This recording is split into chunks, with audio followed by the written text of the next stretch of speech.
Any literature, any art is creativity, and creation only happens when you're open inside you. Creation flows through you. Creation is from the divine in you. It's a burst. I was in bed and this very large crystal from Mother Earth rose up through the ground and came through into my root chakra, clear quartz crystal, the most dominant energy on the planet, clear quartz.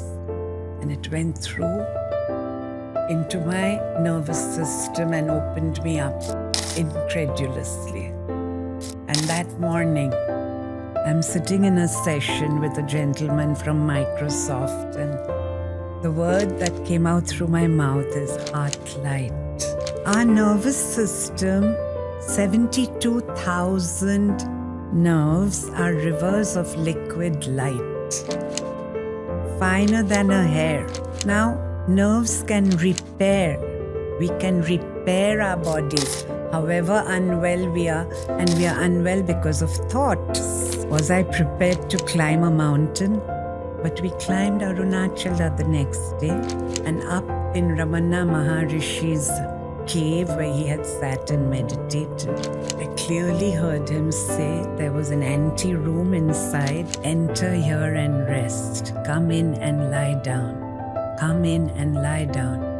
And here I am in human body. There are lots of people behind me, and I become conscious and I say, how will it be if I go in? People are watching. So I stayed away from listening to the voice. Okay. And I always had it inside my heart. Who's on air?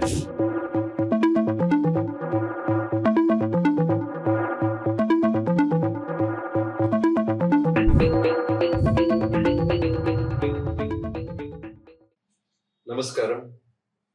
I'm honored to have Naju and Jal Kapadia's daughter, Dr. Gulrukh. It's an honor for me to have her on the show.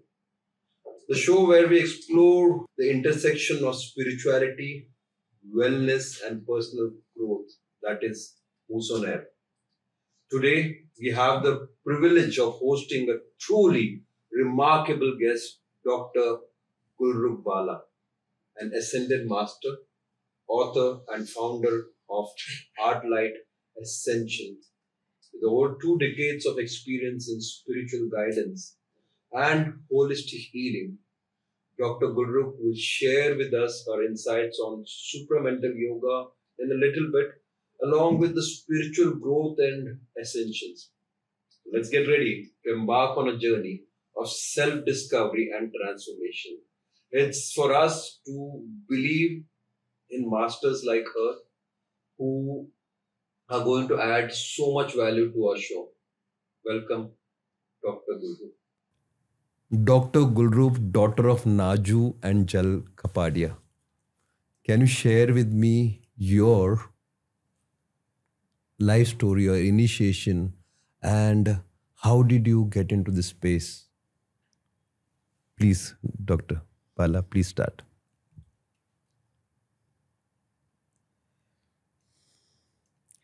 This is what my mother had told me. She said when I was in her womb, good things began happening for the family. And that made her very happy that there's a child that is coming through which will bring happiness and love and prosperity to the family. And then I was born. I was born during the time when a lot of polio was happening in the world, and my mother had a great fear that this little girl would be affected. And that did happen at 11 months. There were convulsions and life was going to just be snuffed out. But with the grace of the Lord, I have lived, and I have lived for the purpose of the Lord. That is what I can see today. Growing up, I noticed in school, I was age 4, the way all the girls had a lot of fun during the lunch break, during whatever breaks. I just noticed myself sitting quietly and reading. I did partake of it, but not effusively. And at home, what I noticed was when everyone was in bed, my brother and my sister, and mummy was a teacher, she would be doing the corrections. Daddy would have said his prayers and gone to bed. It was at night when I found a lot of peace, which I now understand as seclusion. My soul waited for seclusion.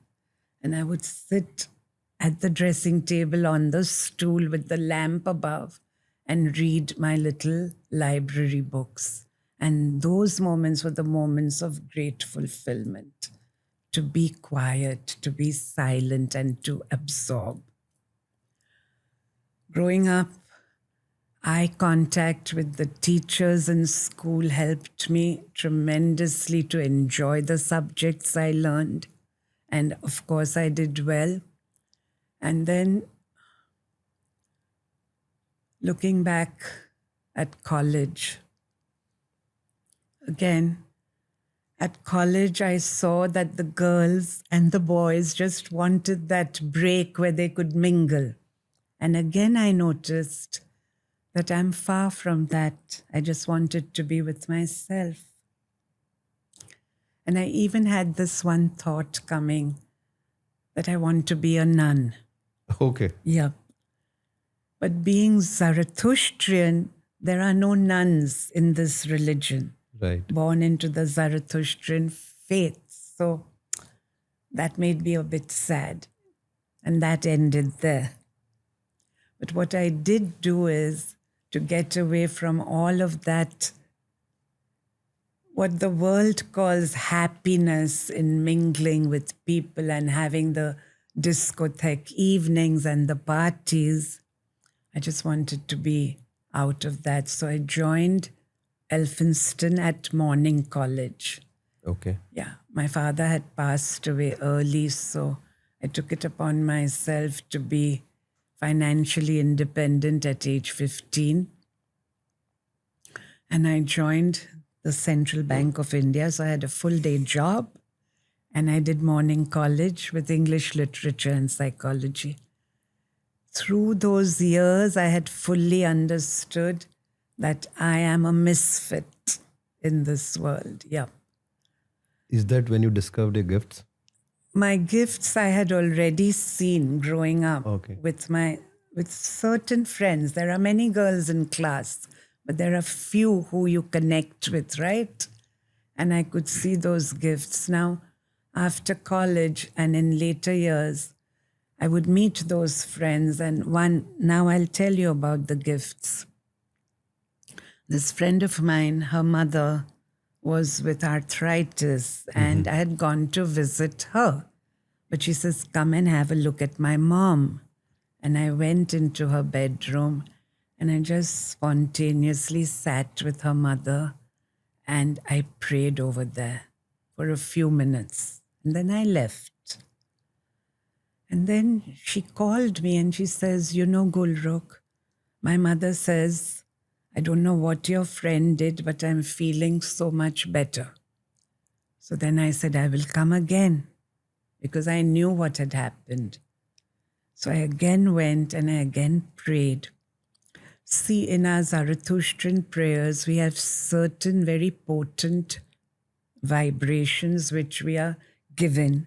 And when that is done, the illness clears. Okay. Yeah.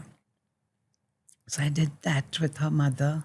Even later, she was in hospital and she was about to pass, and I would go and sit with her mother, and she passed very peacefully. And that's when I understood there is much more to me than I know, and much more within me than what I see around in people, because people are just full of this outside life, and none of the life outside enamored me, ever.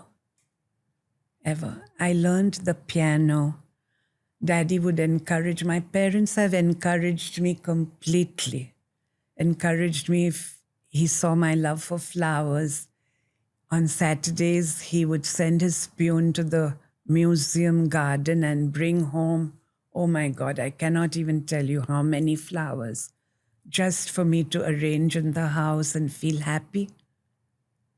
When they saw me mimicking my piano teacher playing, they immediately started piano lessons for me.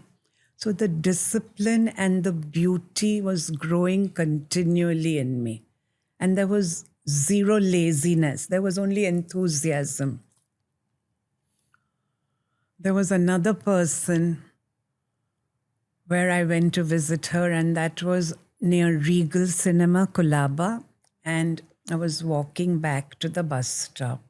And suddenly, it's a very wide road. Suddenly, there's this bookstore on the footpath, and my eyes turn, and this book, blue and white, Hands of Light by Barbara Ann Brennan. And I look and I say, that's the book I want. But I know it's very expensive. So I cross the road and I asked the man how much it is. And he told me it's expensive. And I had 600 rupees in my bag. And I said, this is what I can give you. And he gave me the book. So that's when I learned that energy is pulling me to itself. Mm-hmm. And you attract what it is. So I read that book. I came home. I understood it. I felt very happy. Also, I had a teacher, the first one, who showed me the way through the Buddhist path called true, I call it true values. And I would attend his classes at the J.B. Pettit School Hall. They were free. And he would always speak of stillness, which related so well to me. So then I would sit still at home.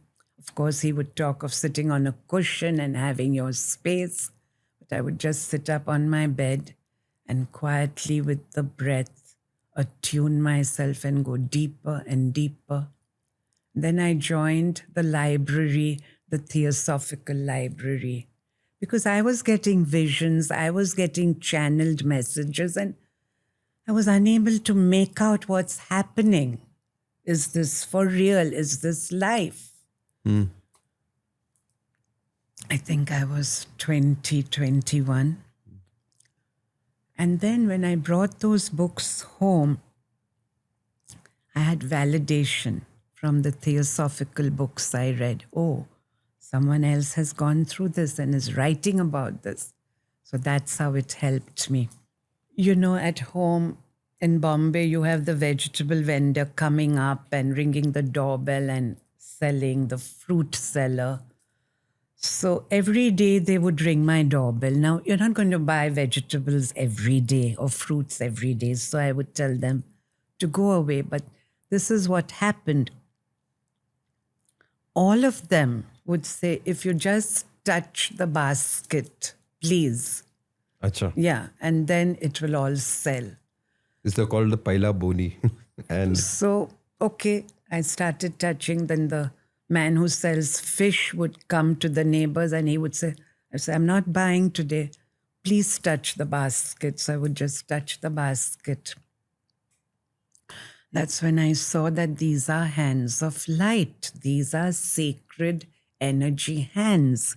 And then I understand my own energy. I started understanding it. That's how I understood. My daughter was very little. I can tell you this incident. And very little means 4 months, a tiny baby, crying in the night. And the crying was unearthly. okay. So I was like, what's going to happen now? And while the baby is crying, I saw a vision of my mother's aunt who had moved on, coming down the steps from heaven. And there is a vision of a tiny little floral grave, and I see the aunt coming down those stairs. So I can see the writing right there in front of me. Now, I told you about the prayers we have which can move away the evil. So I just took my little baby in my arms. I sat on the bed and I started reciting that prayer. And after you finish it, you have to recite it 3 times. The baby was quiet and fell asleep. And the whole danger was averted. I was very grateful to God. And I understood the power of intention and the power of prayer and the power of blessings in that one incident. And after that, I have used that prayer through my 40 years of work with everyone who needs help. And it always works. I'll come to the in-depth part of the prayers and the chants which you're talking about. Your background in English literature and psychology has influenced you also in what you're doing, right? Yeah. In the holistic space, Yeah. right? So can you tell me a little more about how the healing started from there on? English literature, I have always, it's a very deep passion inside me, enthusiasm to know more and more, because people, any literature, any art is creativity, and creation only happens when you're open inside you. Creation flows through you. Creation is from the divine in you. So it's a burst. And through literature, I got to enjoy the feelings of poets, of playwrights, of authors, and the feelings through parts of speech like onomatopoeia, alliteration. It just gripped me. And the feel of the words gripped me from a very tender age. So I decided I will do my master's in English literature, and it was a You're joy. so well articulated. I'm loving each word you're speaking right now. Yeah. Please continue. So literature has opened me up to my own beauty, my own truth, my own fulfillment. And once you have that, it is unstoppable. There are no traffic lights. Okay. You just move on and on and on, and you meet more such beautiful people and you connect. Rabindranath Tagore, all of literature. I have read Greek mythology, also Roman mythology, and it grips me. It's an interest I have. Languages, I look at the vibrations in the words, the vibrations, the frequencies, and every word. Like when we say, I universe, I am the universe. But most people just mouth the words without looking at the vibration in it, the energy in it. So that is my passion. And psychology is when I understood how people are wounded. And when you're wounded, you create a veil, and a veil blocks us from our flow of alignment. And that interested me a lot. And that has helped me a lot with my work. So you use psychology and the healing, holistic healing in a certain way to probably help people, isn't that? Constantly. So what inspired you to develop Heartlight Ascension? Is that the right word I'm using? Yes. And how does it differ from other spiritual practices? I was in Seattle. I had been invited to do a workshop there. And at the end of the 3-day stint, the third night, I was in bed, and this very large crystal from Mother Earth rose up through the ground and came through into my root chakra. Okay. Clear quartz crystal, Okay. the most dominant energy on the planet, clear quartz. And it went through into my nervous system and opened me up incredulously. And that morning, I'm sitting in a session with a gentleman from Microsoft, and the word that came out through my mouth is Heartlight. I'm Okay. explaining to him. And when that vibration came through, I just felt so elevated. I said to God, give me this word every day. I want to use it every day. Heartlight. That's when the word was shown to me. And that evening, my host, she mentioned, Gulrukh, there's a message that is urgent for you, which I am receiving from my guides, Zarathustrian guides. And she says, you're being told to only work from your own pure light. Just do all the work from your own pure light. Now, till such time, I was a Reiki grandmaster.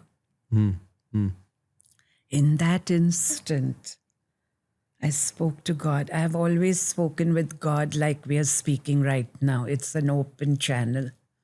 So I said, from now, the work which you're showing me will be called Heartlight. Wonderful. And the word ascension came the next day. What does it mean if you Now, in 2001, when I was given this, I myself was wondering, Lord, what is this word ascension? And then I was shown to rise in your inner self with Ascend. purification, to grow and grow and grow with purification is to ascend. Wow. So how does Heartlight Ascension help individuals connect with their internal self, and how does it internal knower and access the you spoke about anahata, which we call of the heart chakra, you said. Heart, yep. And how does the knower access the divine the way you do? So the work we do, and it has all been shown to me. I just lay down for 3 months and I said, okay, God, show me how I am to conduct this work on the planet. And it's all come through. And this is how it is done, that you sit quietly or you lie down quietly. Quietude is essential. Okay. Essential for all. This is the message for everyone. Stillness of the thought. Stillness. Connect the thought to the breath. And when we go in the flow of the breath, we're only one with the flow of breath. And breath is life, and that life force with the heart. So you're plugging into your heart light and you're connecting. Once we make that connection, we can flow with the practice every day. Like I tell all my students, morning you wake up, you charge your cell phone, you put the plug in, you put it into the socket. Are you doing that for your own self? Are you recharging your batteries? That is very important. Do you teach them methods in any way? Do you teach them any particular methods Yep, to we kind have of recharge? 5 levels of Heartlight. So the basic level, and the basic level pays a lot of importance and value to the power of thought. Okay, you spoke about the breath. What role does breathwork play in Heartlight Ascension, and how can it benefit our spiritual growth? I mean, people like us who are listening to you right now, it would be a vast topic, but you can give a little bit about it. Look at COVID. When COVID came, Okay. what happened? What was affected? The The breath, breath, right? right? People had money, people had everything. Did they have their breath? So what is breath? Breath is the life force. When a baby comes through the womb, doctor, we have often seen, the doctor will give a little smack on the butt and then the baby Right. will cry out, right? Right. That is the breath being activated. When the doctor notices that here is a born physicality, and where is the breath? Where is the sound? So the doctor will activate it through the little smack on the butt. That is our breath. That is inspiration from the moment of birth till the moment of passing, expiration. Wow, I didn't know about this. The inspiration and the expiration word is so well put by you. Please, Yep. please come. Yep, yep. And throughout life, that thread continues. It stops when breath stops, and then people say that's the body, Okay. because that soul, Jeev Atma, has now left the human body. So there is a word in the Sanskrit, it's called the Kurma Nadi. As you said, it's also a thread. The word is Kurma Nadi, which is used. Yep. So as an ascended master, can you share your insights on the process of ascension and what it entails and what are the things which comes with it? I would say for every one of us, we're all alive, we're all children of the light. Where have we come from? We need to really look at that. We have for too long looked only externally, all of us. It's time to get Yes, and that broken information through broken lineage, through broken education, we are all broken. When are we going to sit quietly and involute and look within, right? The inner view. There is a whole me inside, and that me is calling us, and yet we go watch television, we go hang out with friends, we go for a dinner, we go for a movie, and we go to bed. right? And the years go by. How will we make it count? To make it count, it's a parallel journey. We are all energy, all of us. Everything, this microphone, this table, these flowers, everything has energy. Now, the energy we exude will attract more of the same. And the energy we are exuding is so much of negativity, so much fear, so much doubt. Therefore, we are surrounded worldwide with fear. And yep, that's the energy. Anger. It's all negative emotions Yeah, which is we are it's surrounded. It's crowded. So what we are looking for in the quietude of our being, please, everyone who's listening, 5 minutes when we wake up in the morning, rather than running to the phone or running here and running there, taking the dog out. 5 minutes, put the alarm and wake up a little earlier and just sit on the bed where we are and just observe the breath.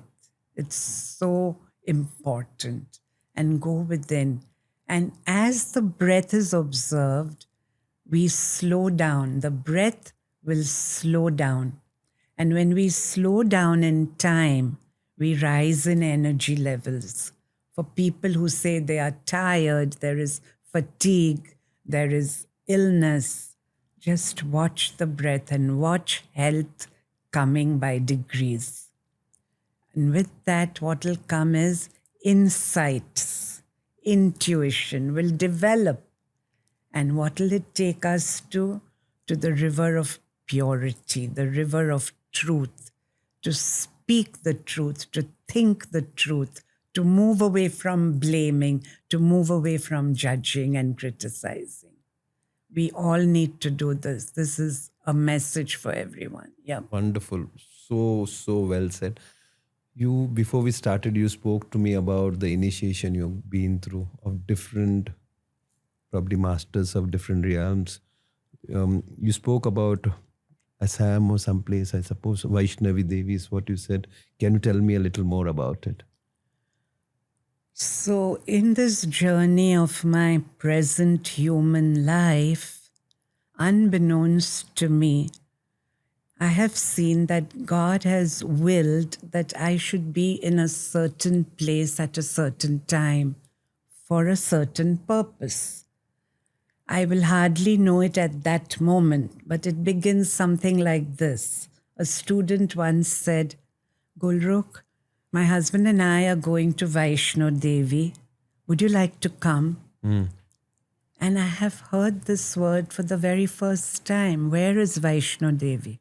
In India, in the north. And I say, yes, I would love to come. So I jump in and I go with them. And it's a sacred temple of the divine feminine.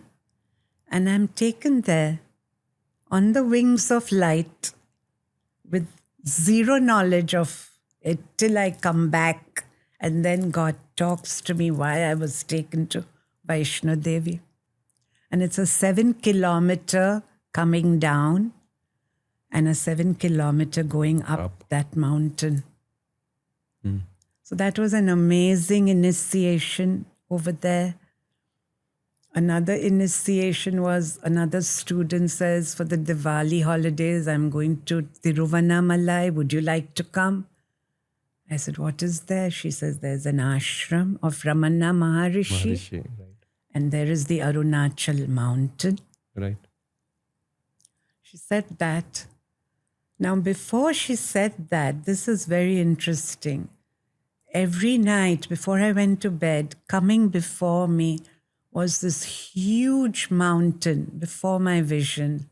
And I woke up in the morning one day and I said, I have to find, is it Demavand? Is it Fuji? The mountain I saw was Arunachal. Now, we are in an auto rickshaw out of the train, traveling to Tiruvannamalai, and I'm getting this huge blast of energy.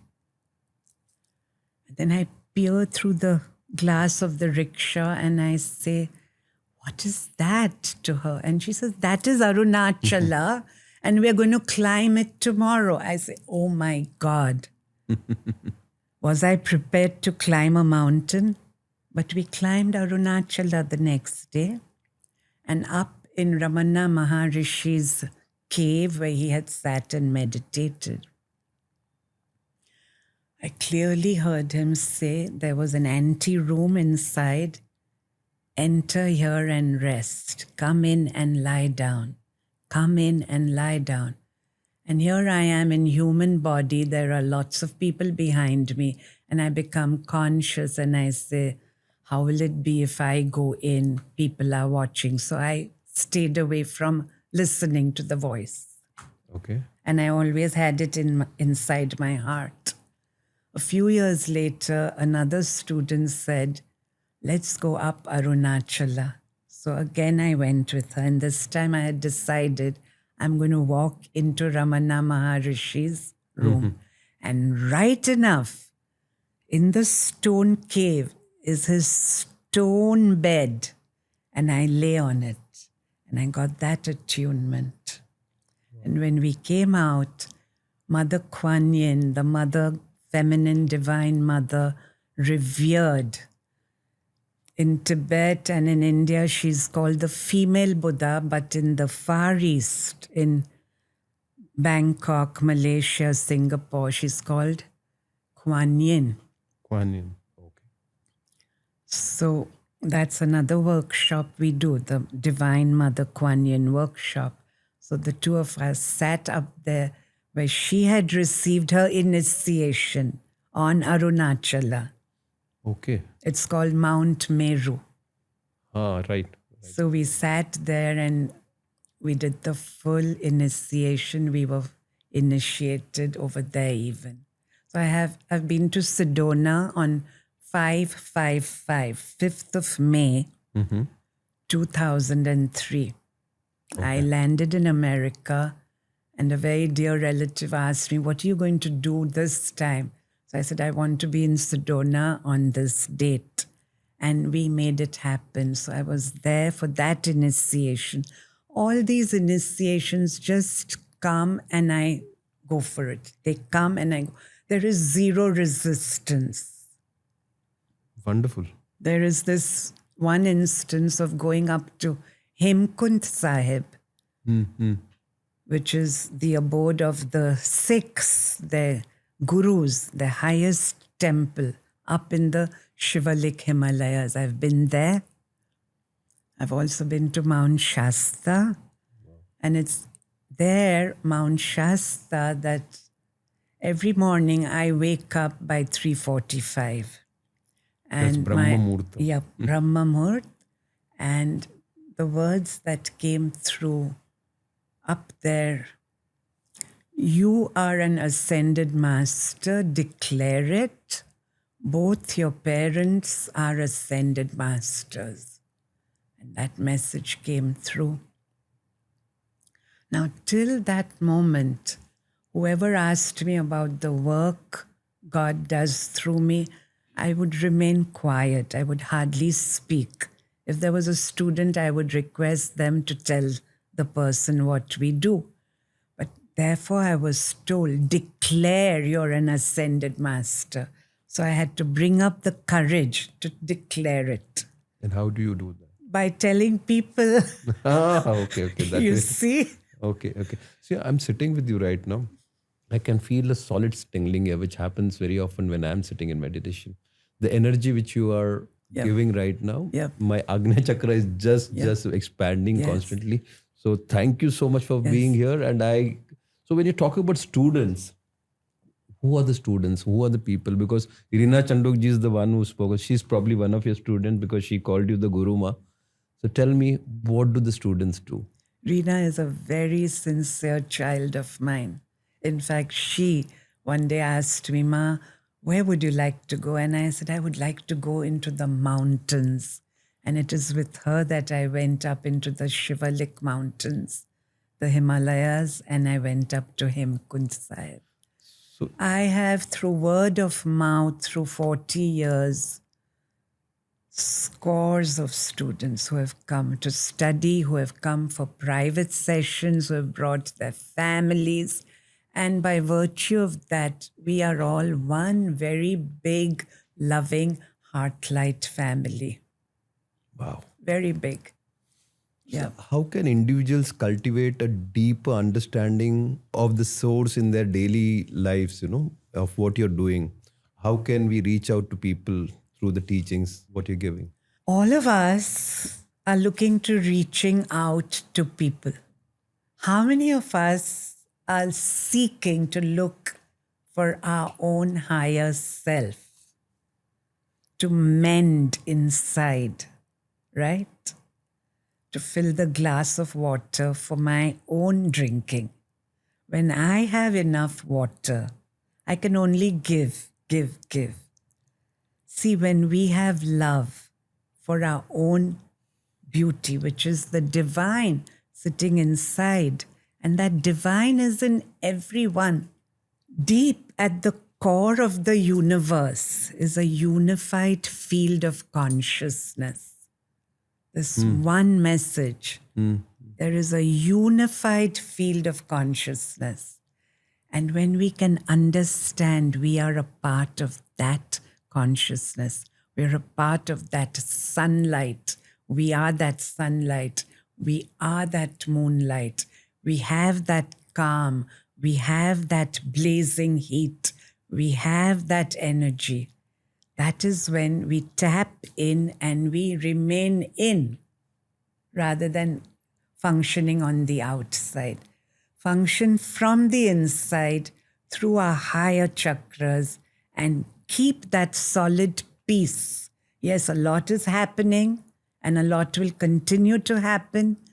Maintain the practice of peace, of happiness, of dance, of art, of gardening, of cooking, whatever we love to do, sharing poetry, sharing any vision we have.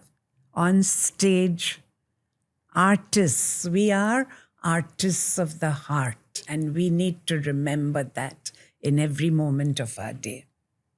That's such a profound line you just said. Yeah. We are artists of the heart and we have to Perform. find that. Yes, We be have to keep performing. creative, motivate. If we wait for someone to motivate us, does the river wait for motivation? Not at all. There's this huge black rock. I was up in the Himalayas and we're there where the river Ganga flows down. She's a tiny trickle at the source. And I'm looking at her, and there's this huge black rock. And I'm wondering, oh my God, how will she circumvent? All she does is go over it, go around it, and she's out of it. She's flexible. Our nervous system, 72,000 nerves are rivers of liquid light, finer than a hair. Now, nerves can repair. We can repair our bodies, however unwell we are, and we are unwell because of thoughts. Once we bring our thoughts into alignment, we can become well. We can only give what we have. Like in any relationship, we are looking for relationships. The biggest relationship we all need to look at is with my higher self. There is a lot of confusion with self and higher self. The higher self is my beauty, my divinity that is sitting inside, waiting to be looked at, waiting to be spoken with, to be loved. And we only look at this outer shell, which is of running around in circles, making a living, keeping a family, raising kids, sending them to college, getting them married. This circle, yes. What is the inner journey? There is an equal, parallel inner journey we need to begin. Just as in the city of Bombay right now, so much is being overhauled. The metro is coming up, the freeways are coming up, the roads are getting less congested. So there is an inner planning for the city of Bombay where all of these roads are being manifest. Where is our inner planning to create more freeways within our nervous system? Where is it? Right? We need to begin, and that is where Heartlight takes us, holds us by the hand and gives us the practice. Heartlight would be, a lot of people would like to learn more about Heartlight. Yeah. And we are going to put the description on and how to reach out to you. So if we see, Doctor, it's been a time when a lot of things are changing. The young generation is looking at spirituality in a very different, probably from just 20, 25 years back, things have changed, things have moved on. So people who are seeking spiritual growth and fulfillment, what is the kind of thing they should do? And Heartlight, how can it help them? Begin at home. Begin once the baby is in your arms. Begin at the beginning. Okay. You know that song, let's start at the very beginning, a very good place to start. That's where we begin with the baby at home. And in school, we need those awakeners. For that, the parents have to be enthused and ready to create the change first within them and through their practice, because we're all energy. The child learns by watching. My mother said, you learn by watching. When I asked her, I want to learn how to cook from you, she said, you learn best by watching. And that has stayed with me. And I tell my daughter that, come here and watch. Yes, the recipes can be written. They'll stay in the book. If you're watching, you have eye contact and you get it. So children pick up the energy from their parents, from their co-workers as they grow up, from their peers. So people who are past that age, some people have missed their childhood.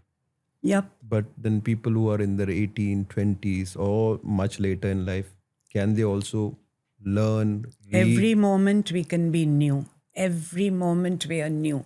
When people say belated birthday, every day is a birthday, isn't it? Absolutely. You wake up with the sun. Super way of putting it. you wake up and this is what I do. I watch the sun, and if I see the sun coming up there above my head, I say, what have I done? Have I made it count till noon? And then by the time the sun sets, I again ask, have I made my day count? We have to make the day count. So wherever we are, 18, 20, 30, 50, wherever we are. I have students who have come. I had a gentleman at 92. Okay. He climbed up and he wanted to learn. And his daughter took the papers that I gave and she made them a larger print so he could read. That gentleman came up. He awakened at 92. So there's no age for it. You Zero age. There just has to be this willingness, open and willing and receptive. Sitting in a class, listening and shut off. Sorry, the water is just overflowing.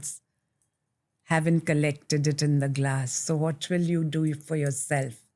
Collect the water everywhere. There is good to learn from everyone. I'm learning a lot from you today. You see? I'm learning endlessly right now sitting in front of you. You had multiple profound experiences. I want you to relate that incident of 2014, the Malaysian Airlines. When I had a call with you, said, would you just give us a few moments of that, please? So I'd like to share with you before that unbeknownst to me, wherever I am, there is a higher purpose at work. Okay. The energy being exuded is needed at that time for that region.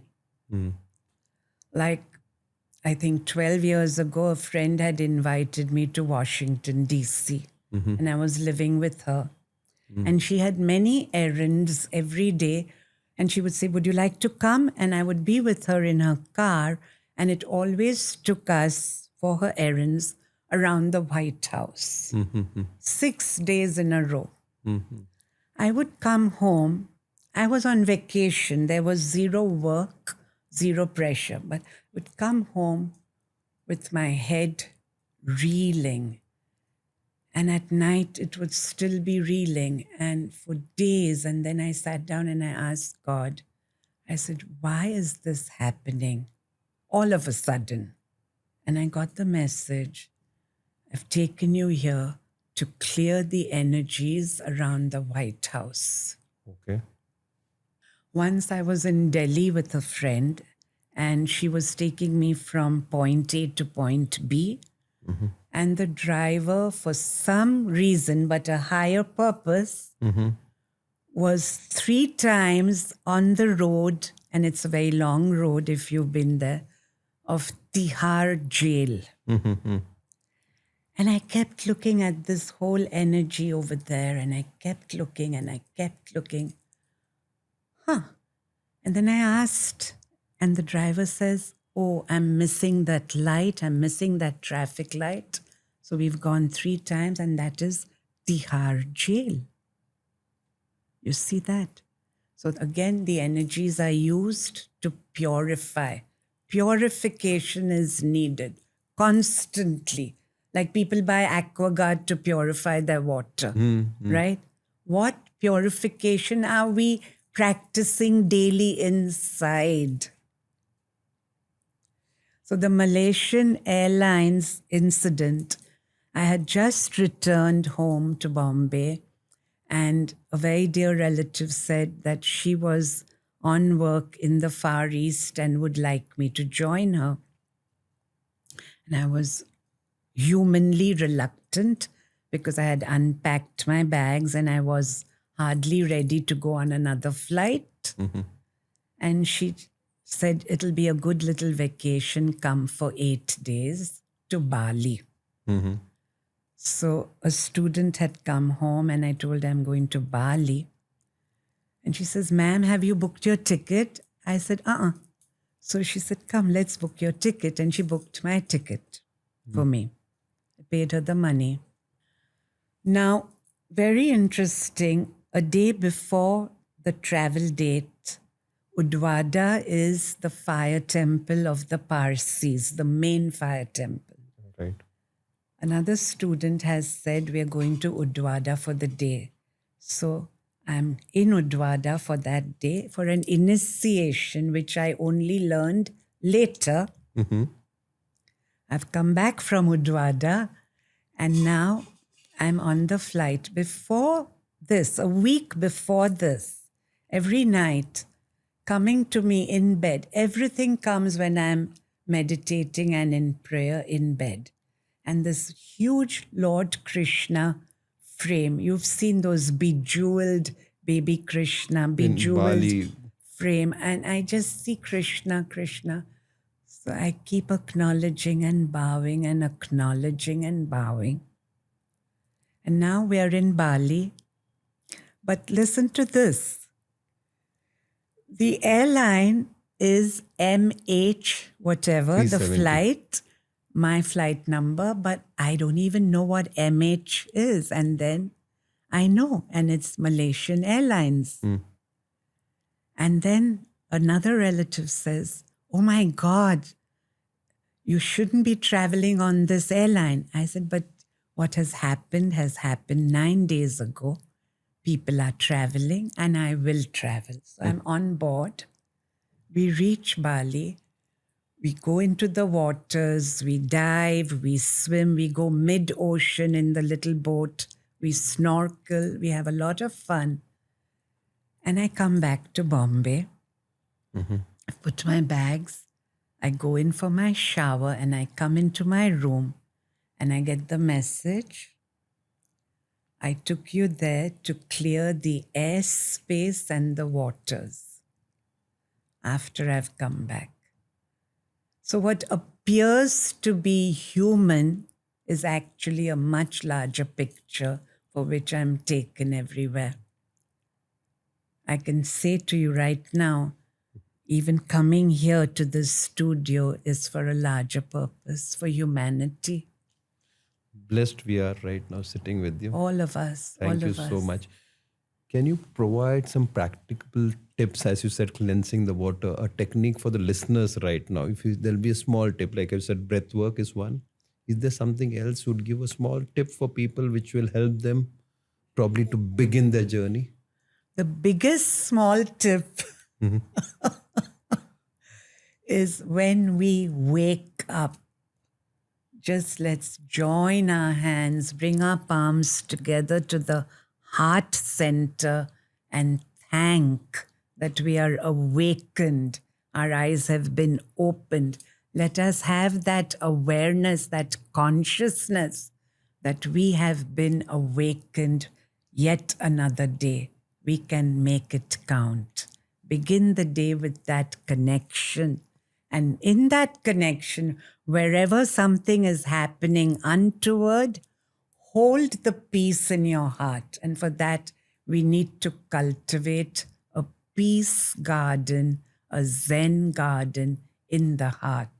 So when we are in peace and at peace, that energy will flow and anger will abate.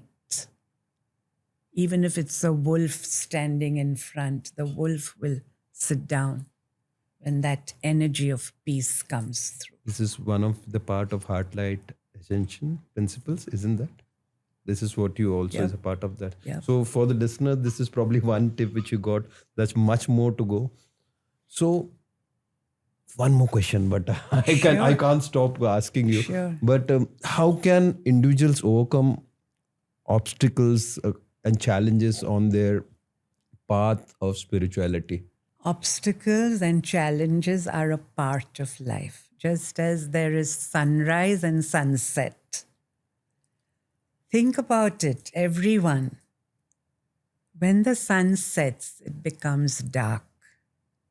If the sun remained bright, would we have any gratitude? Would we look forward to a sunrise? We would take it for granted. So challenges and obstacles are those beautiful energies that bring us balance, that shake us into awakening. They are necessary. So, what final message or guidance would you like to give our listeners? We are going to add more about you, but one final guidance you said. Say, this is like as you start your day.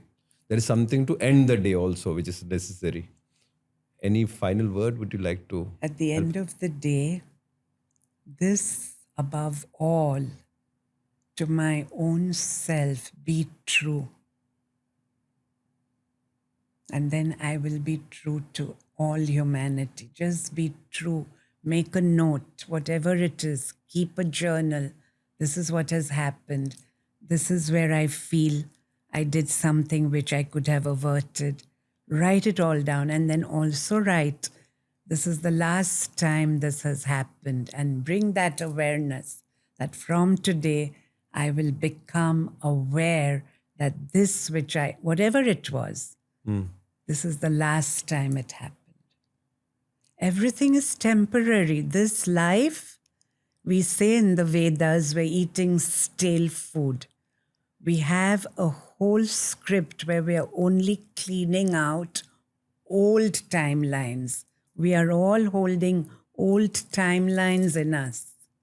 So to become new, to be now, your books are all talking the power of now, to be, come in. Look at the word becoming. Look at that frequency. Be rather than do. Come inside. Come in. Godness. Be. Come in. Godness. Wow. And then just be there and wake up. The last thought we put in will be the first thought in the morning. And it becomes a spiral. Effortless. And then you run on autopilot. Wow. Yeah. That is superb. I have too many questions to ask, but I would like to have one more session with you. And I'm going to come to your place for that. I'm looking forward to you. As do I. It's been such a pleasure having you on the show. Thank you so And much. a blessing for all of us to have you, and you charge the place up. Thank you so much. Thank you so much, Doctor. Thank you to all the divine energies that are present within us. We are children of the light. Remember that. We are. We are full and whole and complete. So let us clear the brokenness. And for that, when we need help, we take help. Right? We remain humble. And I'll tell you more where to reach out for. Thank you. Thank you, Dr. Gulrukh, for sharing your wisdom and love and light with us. Today, your presence has been a blessing to our community, to the well-being of everybody who's around here on the studio. And it's added so much of love in our hearts. To our listeners, we hope you enjoyed this episode and have been inspired to embark on your own journey of spiritual growth and self-discovery. If you would like to learn more about Dr. Gulrukh's work or access the resources she mentioned during our conversation, please visit the links in our show notes. Don't forget to subscribe to our channel, hit the notification button, and share this episode with someone who might benefit from Dr. Gulrukh's teachings. Until next time, stay radiant, stay conscious, and stay connected.